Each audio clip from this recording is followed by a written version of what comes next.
The Graça Machel Trust has placed women's economic advancement as its top priority, with a commission study revealing that more needs to be done to break barriers to building wealth.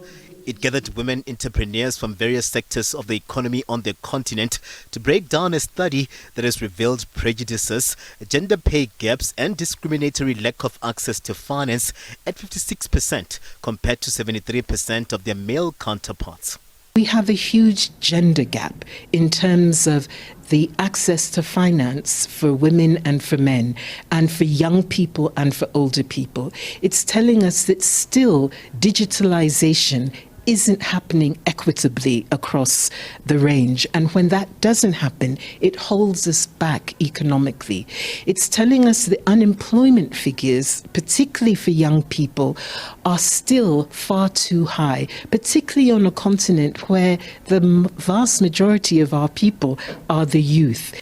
The former First Lady delivered a keynote address outlining the Women Creating Wealth's mission of supporting 10,000 entrepreneurs collectively expected to generate $1 billion in value and 200,000 jobs within the next 4 years.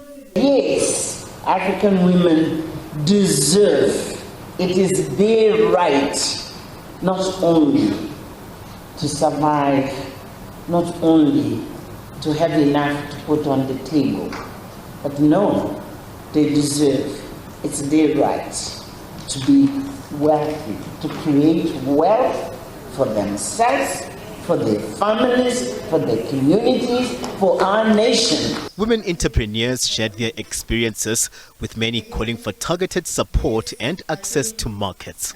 Women have to understand that they have it within themselves and they can show up. Other barriers are things such as access to market. It's very hard and there are challenges to penetrate, the global market. There are issues around export policies. I need financial support in order to put my containers in the land and be able to operate. I need to scale my business because right now I'm operating in a garage and it's really small and my clients are more than the space. South Africa has a national strategic plan with a goal of 40% preferential procurement for women-owned enterprises in the country.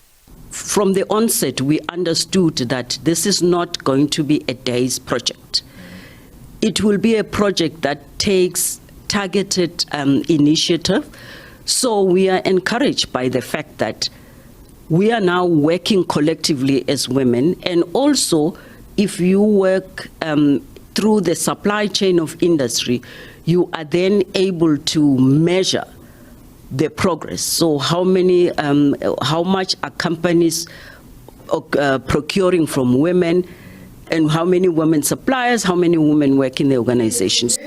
The delegates at the summit were in agreement that the challenges are surmountable, with many looking towards taking advantage of the Africa Free Continental Trade Area in breaking the economic barriers.